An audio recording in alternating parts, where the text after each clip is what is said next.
Muy bien, semana 10. Vamos a avanzar ahora.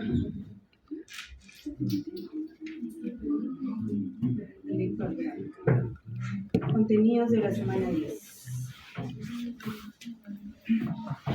Bien, miren, vamos a revisar algunos temas que ya los hemos visto en la clase anterior.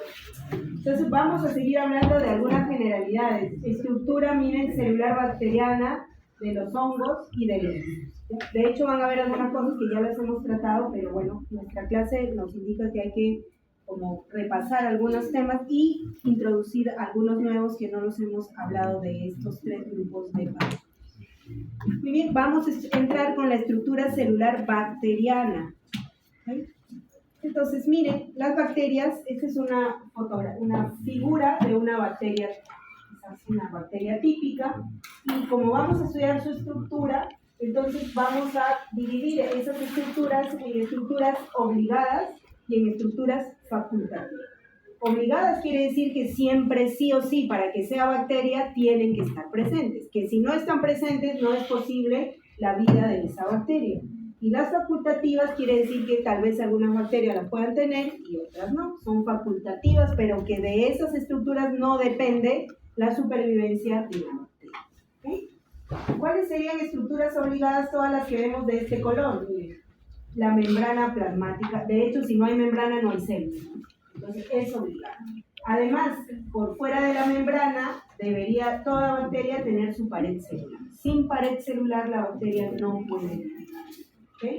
Otra estructura que es obligada, que ya no es parte de la envoltura de la bacteria, tenemos al citoplasma, de hecho encerrado al interior pues, de la membrana, el contenido del citoplasma. Luego, imprescindible que esa bacteria tenga ribosomas, porque si no hay ribosomas no puede sintetizar proteínas. Y luego el nucleoide, ¿no? Que viene a ser el material genético pues, de la bacteria que está, digamos, disperso en el citoplasma, recordando que estas bacterias no tienen núcleo definido, ¿no? Por lo tanto no hay un compartimento donde ese ADN esté protegido. Entonces todas estas que hemos mencionado de la envoltura bacteriana, tanto la membrana como la pared, son imprescindibles. Y del interior de la bacteria, citoplasma, ribosomas y nucleoide también son imprescindibles. Sin esas estructuras no sería posible la vida de esta bacteria. ¿Okay? Y las que son facultativas pueden estar. Tenemos los flagelos. De hecho, hay bacterias que son móviles y otras que no lo son. La presencia de pilis, también algunas bacterias los tienen, otras no. Los pilis son prolongaciones que son más cortas que los flagelos. Luego tenemos algunas inclusiones citoplasmáticas que pueden ser material de reserva de las bacterias. Y plásmidos, ¿no? Los plásmidos vienen a ser segmentos o ADN que es normalmente circular, que está aparte del cromosoma circular de las bacterias, ¿no? Por eso se le dice ADN extra cromosómico. Normalmente las bacterias tienen un único cromosoma circular, ese es su cromosoma, pero los plásmidos también están conformados por ADN, pero por fuera, extra cromosómico como un anillito. Estos plásmidos son de importancia porque normalmente contienen genes de resistencia a los antibióticos. Eso le da la capacidad a ciertas bacterias de ser resistentes a los antibióticos. Muy bien, entonces todas estas... y otra parte que también... Ya acabaron, chicos. Los espero, me avisan. Como quien descansa. Y con la bulla, pues. Si ya se aburrieron de la clase, no hay problema, pueden salir, no me voy a molestar, pero no, porque su bulla me interrumpe y me desconcentra. Muy bien, retomamos. Aparte, en la envoltura bacteriana tenemos la cápsula también, pero la cápsula es facultativa, no todas las bacterias tienen cápsula. ¿Okay? Entonces, esto también sería parte de la envoltura bacteriana. Entonces, vamos a empezar a estudiar algunas de estas estructuras, tanto facultativas como obligadas en las diferentes diapositivas que vienen a continuación. Entonces, de lo que sería la envoltura bacteriana, vamos a estudiar la cápsula. La cápsula. Recordar que la cápsula es facultativa, no necesariamente. Ok. La cápsula es un glicocálix, está conformada, es variable, ¿no? O sea, su conformación va a variar de acuerdo a la bacteria. Hay algunas bacterias cuya cápsula está conformada por polisacáridos, otras que la cápsula está hecha de proteínas. Y en otros casos la cápsula está conformada por ácido de glutamo. Entonces es variable. Está asociada a patogenicidad. ¿Por qué está asociada a patogenicidad? ¿Qué le da las bacterias que tienen cápsula? ¿Qué ventaja tienen?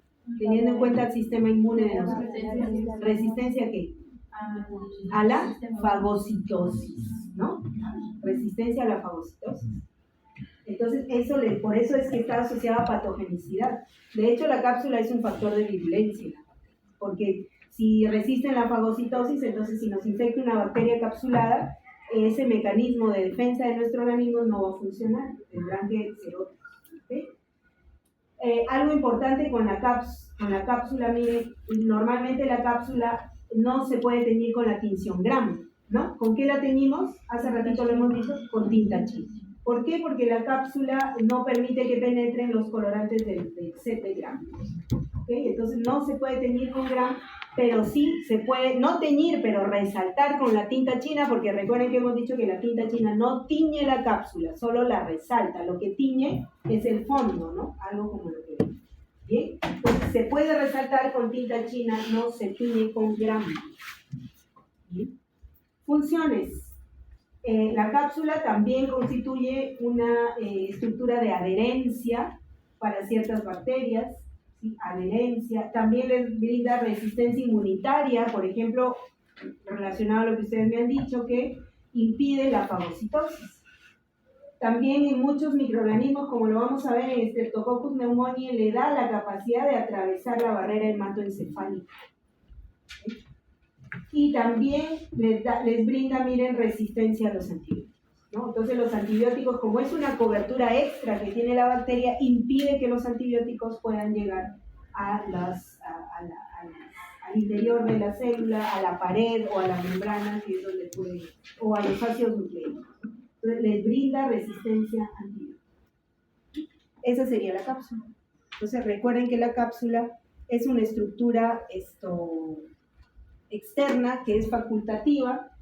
Si tenemos en orden membrana, pared y cápsula. Lo que acabamos de ver ahorita es la más externa, que sería la cápsula, que es una envoltura adicional, ¿no? Una capa adicional de cierto tipo. Ahora vamos a ver pared.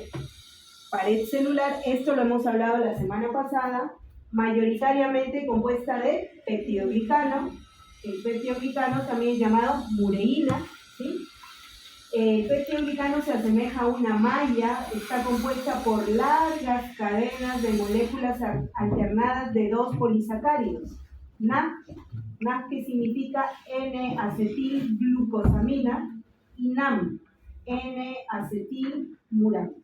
Entonces son largas cadenas de NAC, NAM, NAC, NAM, NAC, NAM. ¿Sí? NAC, NAM, NAC. No, así alternado. Ahora vamos a ver cómo se construye toda la pared celular. ¿Okay? Entonces, si comparamos la pared de una gram positiva a una gram negativa, podemos ver acá, no la membrana, sino la pared. Recordar que las gram positivas tienen una pared compuesta en 90% de los casos de peptidoglicano. Recuerdan, muy gruesa la pared, varias capas de peptidoglicano, ¿no? A diferencia de las gram negativas, cuya pared externa, tenían dos capas, ¿no es cierto? Una considerada, tiene peptidoglicano sí, pero delgadito, 10% de su pared, comparado con 90% acá. muy delgado, y sobre el peptidoglicano tenemos una llamada membrana externa, que es de naturaleza muy parecida a la membrana plasmática, por dos capas de fosfolípidos. Y aquí inserto, ¿no? Anclado en esa membrana externa que tenemos el lipopolisacárido. ¿Sí? Lipopolisacárido. Recuerden que yo les dije que el lipopolisacárido era de gran importancia en las gram negativas. ¿Qué es el lipopolisacárido? No me digan lípido más un sacárido. ¿Se acuerdan de las toxinas? Es una endotoxina. El LPS constituye la endotoxina en las bacterias gram negativas. Eso yo lo dije en la clase pasada, recuerden. Ok, entonces miren la diferente estructura de pared celular de ambas bacterias. ¿Sí? Ahora bien, y acá, claro, tenemos el espacio periplasmático, ¿no? Que separa lo que es la membrana de toda esta red. Ahora, además, habían unas bacterias que tenían una pared celular diferente y que no se teñían con gram. Y esas son las micobacterias. ¿Qué hace que las micobacterias, como Mycobacterium tuberculosis, por eso se les habla de ellas, tengan una pared que no se tiñe con gram? ¿Qué hace? ¿Qué compuesto hay en abundancia? Ácidos micólicos. Estos ácidos micólicos que son de naturaleza lipídica y que yo les comenté que generan como una especie de una capa cerosa, ¿no? Una capa como grasosa que rodea a las bacterias, y eso impide que al hacer la coloración gram, los colorantes de gram puedan penetrar y teñir esa pared. Porque también tiene peptidoglicano, miren, pero esta capa cerosa impide que el peptidoglicano sea teñido. ¿Sí? Entonces, estas bacterias, como Mycobacterium tuberculosis, ¿con qué tinción se tiñen si no se tiñen con gram? Con Sin-Nielsen. Acuérdense de esa tinción Sin-Nielsen porque la vamos a repetir durante varias clases. O sea, cuando veamos Mycobacterias, vamos a hablar de la tinción Sin-Nielsen. Muy bien. Digamos, ¿qué es lo que... ¿Cuál es la función de la pared celular? Le brinda protección, ¿verdad? Es una capa que le va a brindar protección a la bacteria contra todas las condiciones ambientales, impide la lisis osmótica también, y de hecho le va a brindar, le va a ayudar a mantener la forma y la rigidez a esa bacteria. Entonces es una estructura de protección.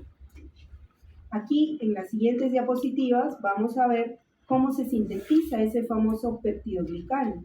Entonces aquí nos han colocado el ejemplo de la síntesis de peptidoglicano en una bacteria que es Streptococcus pneumoniae, ¿no? Esta es la que ocasiona la neumonía. Bien, entonces hemos dicho que el peptidoglicano está formado por unidades de N-acetilglucosamina y N-acetilmurámico. Y eso es lo que tenemos acá, ¿no? Acá nos dice NAD y NAM se activan uniéndose a UDP por separado y se unen a la cadena de aminoácidos formando un pentapéptido. Recuerden que es peptidoglicano, o sea, hay una parte que es carbohidrato y otra parte que es péptido, o sea, una cadenita de aminoácidos. Entonces, ¿cómo se forma eso? Miren, acá tenemos NAD y NAM. Este sería el N-acetilmurámico, o sea, el NAM, unido a UDP, porque acá dice que NAD y NAM se unen a UDP por separado. Y acá tenemos el NAG, N-acetilglucosamina, unido a UDP. ¿Cómo empieza la síntesis? La síntesis empieza por acá. Cuando a N-acetilmurámico se le van asociando, estas bolitas vienen a ser aminoácidos. Mire, se le va asociando un aminoácido, luego un segundo, un tercero, y acá ya tenemos 5 aminoácidos asociados a NAM, a N-acetilmurámico. Este sería el pentapéptido. Pentapéptido. 1, 2, 3, 4, 5 aminoácidos unidos a NAM. Esta estructura que se ha formado acá, todo esto está ocurriendo en el citoplasma de esta bacteria. Esta estructura se va a unir a una molécula llamada bactoprenol, que está ubicada en la membrana plasmática. Este es el bactoprenol, que está anclado a la membrana plasmática. Y a este bactoprenol se le asocia todo este pentapéptido más el NAM. Y a esto se le llama lípido 1. Está yendo por partes de la síntesis. Entonces tenemos el lípido 1 unido a bactoprenol. En el siguiente paso se produce una reacción de transglucosilación, que consiste en que a esta estructura que ya la tenemos formada se le va a unir ahora sí el otro componente de la pared que lo habíamos dejado por acá, que es el NAG, ¿no? El N-acetilglucosamina ya se le une. Entonces ya tenemos los dos, NAG y NAM, unidos al pentapéptido. Este es un disacárido. Y esta reacción es una reacción, la unión de del NAG al NAM es una reacción de transglucosilación.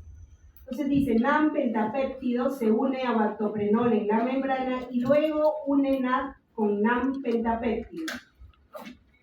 NAG se une a NAM pentapéptido, se forma un enlace glucosídico beta 1,4, es la primera transglucosilación.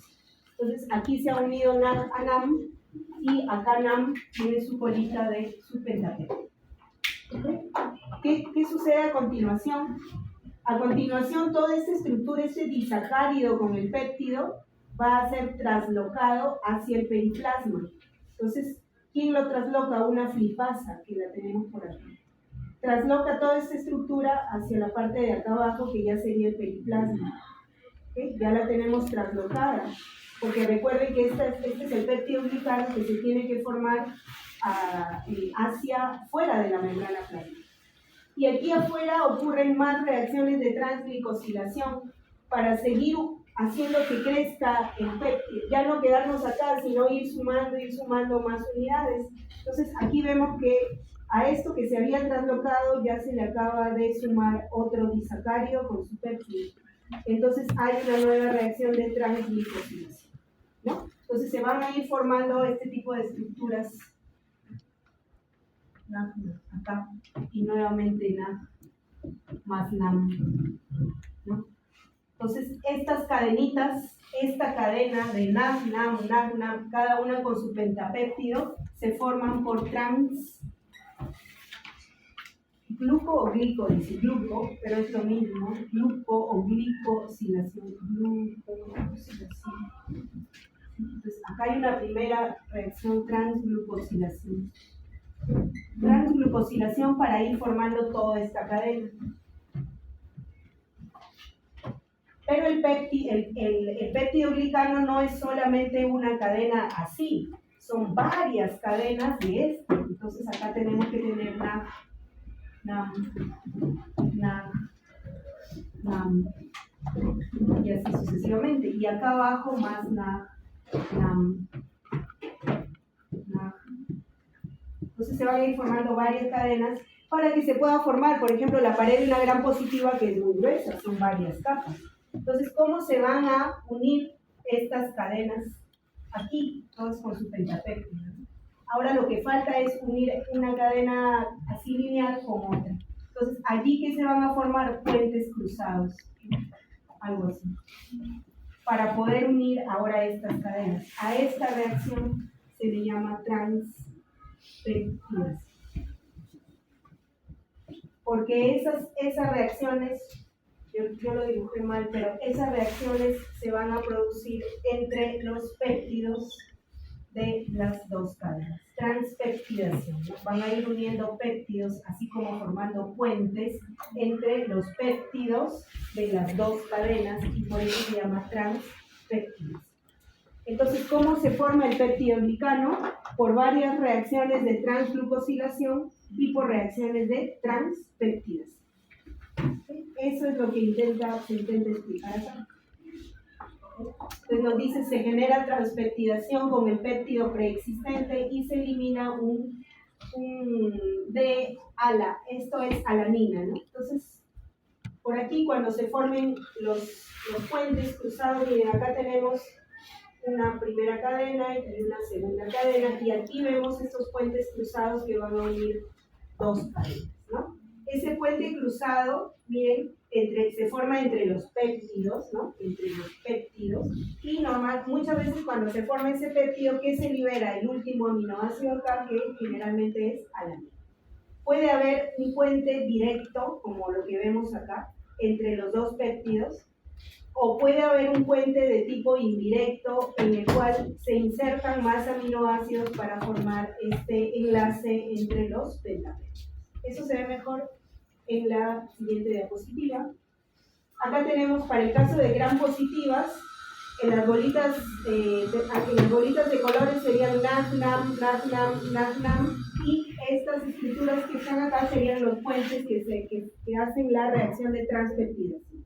Entonces, para el caso de gram positivas, ocurre que es un tipo de unión indirecta donde hay aminoácidos en esta zona de acá.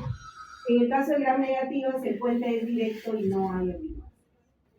Entonces, eso se ve un poco más grande acá.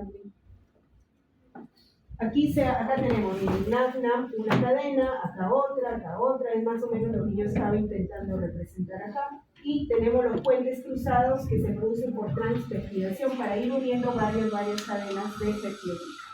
Entonces aquí se ha hecho un recorte y tenemos acá una cadena acá arriba, otra cadena acá, cada una con su péptido.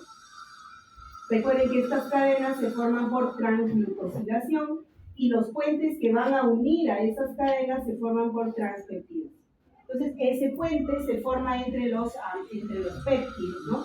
Entre el tercer aminoácido de uno de los pentapéptidos con el cuarto aminoácido del otro pentapéptido. Y se libera el quinto, ¿no? Se libera D-alanina, por eso es que acá ya solamente figuran 4, ya no 5. Entonces, miren, aquí hay un puente que sería indirecto. No se forma el enlace directo entre este aminoácido y este, sino que hay más aminoácidos que forman la unión. En este caso, 5 glicina. Esto es para células gram positivas. Para las bacterias gram negativas no hay estos aminoácidos y ocurre un puente directo entre 3 y 4. O sea, un enlace entre los dos aminoácidos. Pero para gram positivas, el puente se le dice indirecto porque participan glicinas que forman esto. ¿Okay? Normalmente no les va a venir tanto detalle de esto, chicos, en el examen, pero sí es necesario que ustedes sepan que el peptidoglicano se forma, se sintetiza por reacciones de transglucosilación que van a unir NAM, van a formar largas cadenas, y por reacciones de transpeptidación para formar, ahora sí, los puentes que van a unir esas cadenas y llegar a formar, pues, una pared muy gruesa, ¿no? Acá, por ejemplo. Entonces, nuevamente acá, bacteria gram positiva, gram negativa. Entonces, acá, si se dan cuenta, son varias capas de peptidoglicano, ¿no? Acá tienen que estar enlazadas por reacciones de transpeptidación y así se forma la gruesa pared de peptidoglicano que forma la pared de gram positivas. En gram negativas, nuevamente peptidoglicano delgadito. Acá tenemos la membrana externa y anclado en la membrana externa el lipopolisacárido. Si se acuerdan bien, el lipopolisacárido está conformado por una estructura que abarca el lípido A más el antígeno O. Eso está en la diapositiva de la clase anterior. El lipopolisacárido, la parte que está anclada a la membrana externa, esto rosadito, es el lípido A, que es el que le da el poder, le da el poder dañino a esta toxina, el lípido A, y luego el antígeno O es el que sobresale por fuera. ¿Sí? Gram negativo. Entonces acá tenemos un cuadrito para comparar la pared celular de gram positivas y gram negativas. A ver, membrana externa, ¿en cuál de las dos está conformada? ¿En cuál de las dos está presente? En gram negativas. ¿Cuál es la membrana externa? Pared celular de gram negativa. Peptidoglicano y, ¿qué dice acá? Membrana externa, presente. ¿En gram positivas hay membrana externa? No hay, todo es peptidoglicano y ácidos teicoicos, lipoteicoicos. Entonces, a esto se refiere con membrana externa, esta membrana de acá, no la membrana plasmática. Lipopolisacárido, ¿en quién está presente? ¿En positivas o negativas? Chicos, pero si lo estamos viendo, ¿no? Lipopolisacárido, gram negativo, ya se durmieron, creo que los voy a enfriar ahorita con aire para que se me despierten, ¿no? Lipopolisacárido en gram negativo, chicos, recuerden, es la endotoxina de las gram negativas. La endotoxina, ¿en quién está presente? Negativa, porque estoy diciendo es el lipopolisacárido y el lipopolisacárido es el gram negativo. Ácido teicoico, eso ya es otra cosa, ¿en quién está presente? Positivas, aquí no hay. Tinción gram, cuando hacen una tinción gram, ¿de qué color son las gram positivas? Violetas, azules, y las gram negativas, rojas o rosas. En cuanto a la pared, ¿cuál tiene pared más gruesa? Las positivas, una pared muy gruesa, las gram negativas delgadas. Presencia de lípidos, ¿dónde hay más lípidos? ¿En la negativa o en la positiva? Negativa, precisamente por la gran cantidad de lipopolisacáridos. Esto no se los dije. Sensibilidad a los beta-lactámicos. Miren, en esta diapositiva, miren, la síntesis de péptidoglicano es el blanco de numerosas drogas antibacterianas, entre ellos los beta-lactámicos, o sea, los antibióticos, como la penicilina. Miren, ¿dónde actúa la penicilina? En las reacciones de transpeptidación. Si la bacteria es incapaz de sintetizar, de realizar transpeptidación, no va a poder sintetizar su peptidoglicano. ¿Y una bacteria puede vivir sin pared celular? No, porque hemos dicho que la pared celular es una estructura imprescindible, obligatoria para la bacteria. Entonces, miren, el fundamento de los beta-lactámicos es que impiden las reacciones de transpeptidación, o sea, impiden la síntesis de peptidoglicano. ¿Dónde actúan? En la síntesis de peptidoglicano, en la construcción de la pared celular de la bacteria. Entonces, cuando la bacteria se empiece a dividir y a formar nuevas células, va a necesitar de que esas células tengan su pared celular. No la van a poder construir si la persona está siendo medicada con beta-lactámicos, y de esa manera nos liberamos de la infección.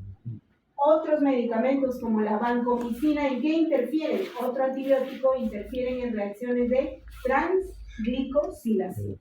O sea, este impide que se forme la vancomicina. La nicina, ¿qué impide? Impide la translocación del disacárido pentapéptido desde el citoplasma hacia el periplasma. Impide esta translocación, entonces también afecta la síntesis de pared. La vacitracina actúa a nivel del bactoprenol, o sea, impide el anclaje del lípido 1 al bactoprenol aquí en la membrana. Entonces también está afectando la síntesis de la pared. Entonces miren cómo hay varias drogas que afectan la síntesis de la pared celular de la bacteria, y ese es su mecanismo de acción para curar la síntesis. Hay otra enzima, hay una enzima llamada lisozima, que está por acá, miren, que afecta también la unión del N-acetilglucosamina con el N-acetilmurámico, o sea, NAM y NAM. Este enlace beta 1,4 que se debería formar por transglicosilación no se forma si es que actúa la lisozima. La lisozima es una enzima que daña entonces este enlace y entonces también impide la síntesis de pared celular. Y eso es lo que está en este cuadrito acá. Entonces, acá nos dice sensibilidad a beta-lactámicos. Las gram positivas son más susceptibles. ¿Por qué son más susceptibles? Miren, tienen una pared compuesta 90% de peptidoglicano. Entonces, ¿qué dañan los beta-lactámicos? La síntesis del peptidoglicano, que lo acabamos de ver, ¿no? Dañan las reacciones o impiden las reacciones de transpeptidación. Entonces, por eso las gram positivas son más susceptibles, porque su pared está compuesta mayoritariamente por peptidoglicano. Entonces, son más susceptibles a los beta-lactámicos que las gram negativas. La sensibilidad a la lisozima, que la acabamos de ver, son más susceptibles nuevamente las gram positivas porque tienen más peptidoglicano. Y el método para diferenciar la pared es la tinción gram. Eso ya lo hemos revisado. Aquí está el recuerdo de lo que es la tinción gram, eso está en la diapositiva de la semana pasada también, ¿no? El recuerdo de la coloración gram, que tiene dos colorantes, cristal violeta y la safranina o fucsina. En ese orden es que hay que realizar la tinción gram. Primero añadiendo cristal violeta, todo se tiñe de violeta, luego se añade el lugol que contiene yodo. Este sirve para formar un complejo como el cristal violeta. Luego se añade, este sería el paso crítico de la coloración gram, que es la decoloración con alcohol acetona. Cuando uno decolora con alcohol acetona, pierden color solamente las gram negativas, las gram positivas continúan de color violeta, y luego, para poder teñir estas que perdieron su color, añadimos el colorante de contraste, que sería la safranina. Entonces, ahora sí, las que quedaron decoloradas se tiñen de color rosado. Finalizada la tinción gram, ya podremos distinguir dos grandes grupos de bacterias, gram positivas de color violeta y gram negativas de color. Justo esto van a hacer en la práctica, van a hacer tinción gram y les van a dar cultivo de E. coli y les van a dar cultivo de estafilococcus. Y van a poder ver ustedes eso. Luego, además, la coloración gram, además de decirnos cómo es la bacteria en cuanto al color, ¿no? Si es gram positiva, gram negativa, además les dije que también nos decía su forma, ¿no? O sea, vamos a poder decir si es un coco, si es un bacilo, si es un espirilo. Por ejemplo, aquí abajo, estas estructuras que ustedes ven acá, redonditas, ¿qué son? ¿Gram positivas o gram negativas? Positivas. ¿Qué forma tienen? Son cocos. Entonces, con la tinción gram tú dices coco, gram positivo. Pero en algunos casos, además te da una información adicional, la forma como se agrupan esas células. Entonces, aquí, esta agrupación, ¿a qué nos hace recordar? Hay bacterias que se agrupan formando como racimos de uvas. Miren, estos se parecen a los racimos de las uvas. Entonces, ¿a estos qué les llamamos? Estafilococos. Si se agrupan como racimos de uvas, ¿no? Así, son estafilococos. Si se agrupan en cadenas, estreptococos. Si se agrupan de dos en dos, diplococos. Si no son cocos, más bien son bacilos, ¿cómo le llamaríamos? De dos en dos, bacilococos. Diplobacilos. Si en lugar de cocos en cadena tuviera yo bacilos en cadena, ¿cómo le llamaría? Estos son estreptococos.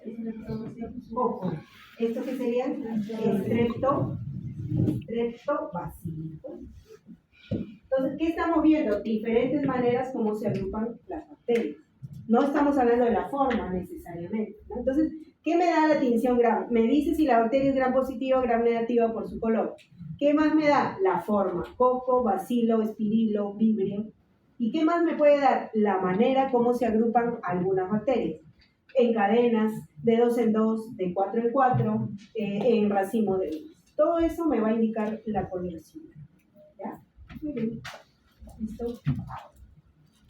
Ahí. Y este cuadrito, de hecho, está en sus diapositivas de la semana pasada.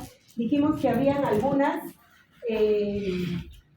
excepciones a la tinción gram, porque yo les he dicho que la tinción gram es la tinción por excelencia para bacterias.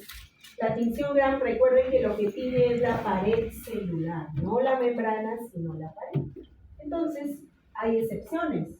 Por ejemplo, en estas excepciones, la primera que aparece es Mycobacterium tuberculosis. Yo les dije, ¿se tiñe o no se tiñe con gram Mycobacterium tuberculosis? No se tiñe. ¿Cuál es la tinción para Mycobacterium? Sin Nielsen. ¿Por qué no se tiñe? Cápsula. ¿Qué hay en la pared celular de ácidos micónicos que tienen naturaleza lipídica? Les dije que se forma como una capa cerosa que impide que los colorantes de gram ingresen. Por lo tanto, Mycobacterium no se puede teñir con gram y se utiliza la coloración sin. ¿Okay? Entonces, ahí está, por la presencia de ácidos micónicos. ¿Qué otra bacteria es difícil de teñir con gram? Treponema pallidum, que es una espiroqueta. Esta es causante de la sífilis, que es una enfermedad de transmisión sexual. Esta espiroqueta es extremadamente delgadita y es muy difícil de verla, de teñirla y de observarla al microscopio. Entonces, para ella se utiliza otro tipo de técnicas, como es la fluorescencia, pero con tratamiento con anticuerpos fluorescentes, o la microscopía en campos oscuros, pero no la tinción gram. Luego, Mycoplasma pneumoniae también es otra bacteria que no se tiñe con gram por la simple razón de que no tiene pared celular. Sino, gram lo que tiene es pared celular. Si la bacteria no tiene pared celular, no se va a teñir. Entonces, esta es una excepción. Entonces, si quisiéramos diagnosticar una neumonía por micoplasma, ¿qué es lo que se tendría que hacer? Una PCR, no una coloración gram en una muestra de respiratoria, no. Hay que hacer una PCR. Luego, Legionella pneumófila nos dice acá que tiene poca captación del colorante de contraste, o sea, de la safranina o de la fucsina. Legionella no lo capta. Entonces, no es que no se pueda teñir con Gram, sí se puede teñir con Gram, pero hay que prolongar el tiempo de tinción con el colorante de contraste. Normalmente es de 30 segundos a 1 minuto. Aquí se le tendrá que poner pues 2, 3, 4, 5 minutos para que Legionella se lo pueda captar en color. ¿Qué otras excepciones son clamidia y rickettsia que son intracelulares? Entonces, como son bacterias intracelulares, con una muestra que tengamos de algún fluido que pueda estar contaminado por estas bacterias, como es intracelular la bacteria, no llegan los colorantes del gamma, no es fácil. Entonces aquí se necesitan otras maneras de teñir, como por ejemplo Giemsa para las rickettsias, o la búsqueda de cuerpos de inclusión en el citoplasma de estas células para poderlas encontrar. ¿Sí? Esa diapositiva está en su clase anterior. Muy bien, ahora pasamos a membrana celular. Ya vimos cápsula, ahora membrana. La membrana, esto sí es, digamos, tradicional, la membrana de las bacterias. Recuerden que es como la estructura de mosaico fluido que ustedes conocen para todas las membranas celulares. Es de naturaleza lipoproteica, ¿no? Doble capa de fosfolípidos. Anclada o asociada a la doble capa de fosfolípidos tenemos proteínas tanto integrales como proteínas periféricas. Esto es lo normal, proteínas y fosfolípidos. Ahora, a diferencia de las células eucariotas, la membrana de las bacterias no contiene esteroles. En cambio, las membranas, por ejemplo, de nuestras células, ¿qué esteroles contienen?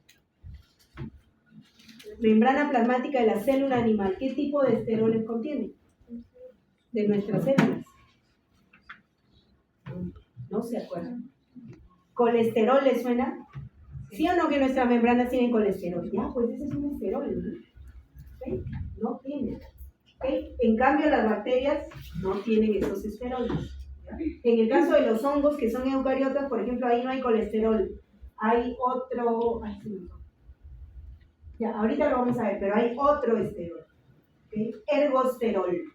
En hongos, ergosterol. En células animales, colesterol. ¿No? Entonces sí hay presencia de esteroles en eucariotas, pero en procariotas, en bacterias, no hay esteroles. Función de la membrana plasmática, recuerden que las bacterias no tienen mitocondrias, ¿verdad? No tienen organelas membranosas. Entonces, ¿dónde se va a llevar a cabo todo lo relacionado a lo que hace una mitocondria en células eucariotas? En la membrana de las células bacterianas.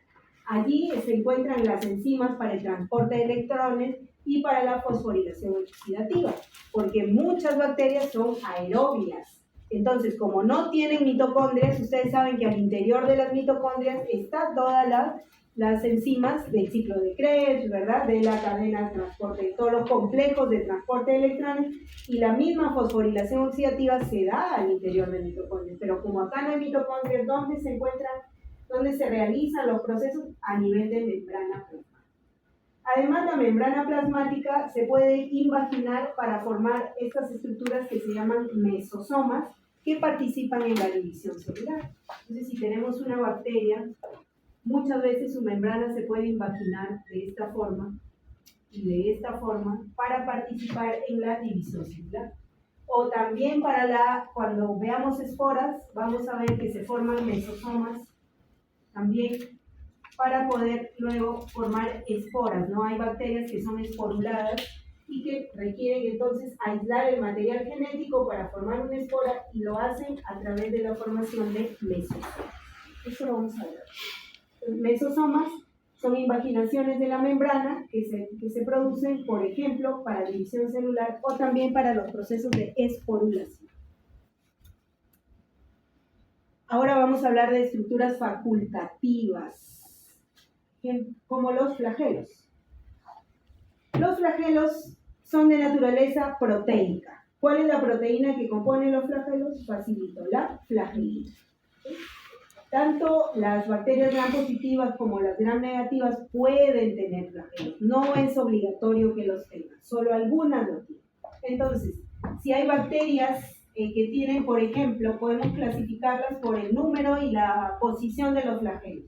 Una bacteria monótrica se le dice cuando tiene un solo flagelo, monótrica, un solo flagelo en uno de los extremos de la bacteria, como ven, monótrica. Cuando decimos lofótrica, ya no es uno, sino un penacho o varios flagelos ubicados en uno de los extremos, lofótrica. Si decimos anfítrica, quiere decir que tiene varios flagelos en ambos polos de la célula. En ambos polos, anfítrica. Si decimos perítrica, quiere decir que tiene flagelos en todo el perímetro de la bacteria, ¿no? Perítrica. Y si decimos átrica, quiere decir que es una bacteria que no tiene flagelos. Entonces miren cómo podemos clasificar también las bacterias por el número y posición de sus flagelos.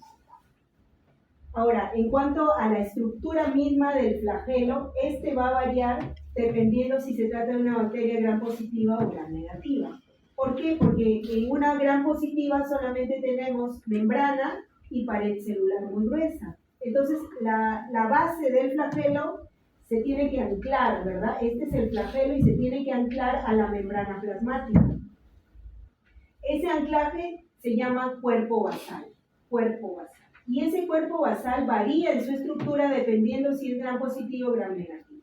En la gram positiva, el cuerpo basal está formado por dos anillos, el anillo C y el anillo MS. Ambos están anclados a la membrana plasmática, o sea, la membrana interna, en gram positivas. Pero en gram negativas, como hay membrana, y luego está el periplasma, y luego está la membrana externa, o sea, hay membrana plasmática y membrana externa. Entonces aquí el anclaje del flagelo es diferente. No solamente hay anillo MS y anillo C como acá, sino también tenemos anillo P y anillo N. Entonces es una estructura un poco más compleja, con la finalidad de anclar el flagelo a todas, tanto a membrana como a las diferentes capas de la pared. Entonces, esa es la diferencia, por eso que nos dice que tienen diferente configuración del cuerpo basal.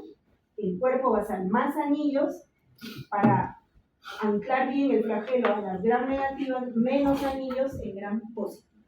¿Cuál es la función del flagelo? Básicamente darle locomoción a la bacteria, o sea, permitirle movimiento. ¿Okay? Eso es. Es una estructura facultativa. Ahora tenemos las fimbrias o pilis. Las fimbrias son prolongaciones también, pero más cortas que los flagelos. Los flagelos son mucho más largos, más prolongados. Normalmente las fimbrias o pilis los encontramos en gram negativas.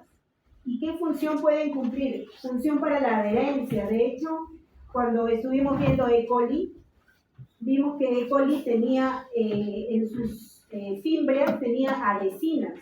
Esas adhesinas le facilitan la adherencia a la bacteria a las membranas de la célula huésped. Entonces, acá tenemos una bacteria, estas prolongaciones son sus fimbrias, y en la parte terminal de esas fimbrias tiene adhesinas. Esas adhesinas son reconocidas por receptores en la membrana de la célula huésped. Y a través de ese mecanismo de reconocimiento se produce la adherencia de la bacteria a la membrana celular, ¿no?, de la célula blanco o a otros sustratos. Entonces, ¿en qué participan las fimbrias? Por ejemplo, en la adherencia. Pero también pueden participar en el intercambio de material genético, ¿no? Y en esto que ustedes me hablaron hace un rato, que es la conjugación. Allí participan, se llaman pilisexuales, ¿no? Entre dos bacterias, una donadora y otra aceptora, se forma esta estructura que es el pilisexual. ¿Salud? Que es como un puente, ¿no? Que va a permitir el intercambio de material genético entre dos bacterias. Entonces, las fimbrias o pilis pueden participar o pueden tener funciones de adherencia o de intercambio de material genético. Y generalmente las encontramos en bacterias gram negativas. Las endosporas. Las endosporas son estructuras de supervivencia ante ambientes hostiles. Es decir, si una bacteria ve en el medio ambiente que hay condiciones hostiles, por ejemplo, falta de nutrientes, desecación, o hay desinfectantes que hay en su medio externo, son condiciones hostiles que no le van a permitir a la bacteria sobrevivir. Entonces, ¿qué hace la bacteria? forma esporas. Y formando esporas son estructuras de resistencia que pueden estar en el ambiente como un estado de latencia hasta que esas condiciones ambientales mejoren, la espora germina y nuevamente aparece una. Esas esporas están conformadas, o sea, la capa más externa de la espora está conformada por ácido dipicolínico más calcio. Ácido dipicolínico más calcio. Acá vemos el mecanismo de formación de una espora. Entonces, acá tenemos una bacteria, acá tenemos pues su membrana plasmática, de hecho tiene que estar la pared también, pared bacteriana. Entonces, se inicia la esporulación y ¿qué se forman? Mesosomas, ¿no? Yo les dije que los mesosomas eran invaginaciones de la membrana que se utilizaban para el momento de la esporulación también, aparte de la división celular. Entonces, miren, acá se forma 1 y 2 mesosomas. La idea es aislar el material genético de la bacteria a un solo lado. Se forman los mesosomas, miren cómo van como estrangulando la célula. Esta ya viene siendo una espora. Los mesosomas se unen separando el ADN del resto del citoplasma que se va a degenerar. Todo esto ya no serviría, la bacteria lo que está haciendo es poniendo a buen recaudo su material genético y luego se va formando, la membrana crece recubriendo al ADN y luego se van a formar más capas, ¿no? Capas de ácido dipicolínico más calcio que van a ir rodeando la espora. Luego la espora se desprende y ya queda libre. Esto queda libre en el ambiente como una estructura de sobrevivencia. ¿Hasta qué momento? Hasta que estas condiciones hostiles cambien y la bacteria, si esas condiciones cambian, esta espora puede germinar y dar origen a una nueva bacteria. ¿Por qué? Porque la espora contiene el material genético de esa bacteria. Entonces, a partir de ese material genético y nutrientes que ya encuentre en el ambiente, puede producir todas sus proteínas. Si hay nutrientes, ya va a tener cómo alimentarse y nuevamente se formará la célula. ¿Okay? Entonces, este es un mecanismo de sobrevivencia en el caso de algunos géneros de bacterias. Ejemplo, en este caso, las esporas son producidas por gram positivos. ¿Qué géneros? Bacillus y Clostridium. De hecho, ustedes en la práctica también les van a dar un cultivo de Bacillus. Y ese cultivo de Bacillus se va a ver así. Cuando lo tiñan, mira, algo importante, las esporas tampoco se tiñen con gram, al igual que las cápsulas, ¿no? Entonces, los microorganismos que son esporulados, como los bacilos, Clostridium, se pueden teñir acá, toda su pared, sería una pared gram positiva, pero la espora permanece sin teñir. Todo lo demás se puede teñir y la espora se va a ver al interior. Hay algunos que tienen la espora central, otros que la tienen en uno de los. Normalmente eso no se tiñe, algo parecido a lo que ustedes pueden ver acá. Miren, aquí hay bacilos y esta estructura redondita quiere decir que se está formando esporas al interior. ¿Okay? Entonces, típicos microorganismos esporulados, Bacillus y Clostridium. De hecho, la semana pasada, cuando han hablado de Bacillus, han hablado de que tienen esporas o que forman esporas. Listo, hasta allí, estructura bacterial. Ahora, nuevamente nos toca hablar de hongos.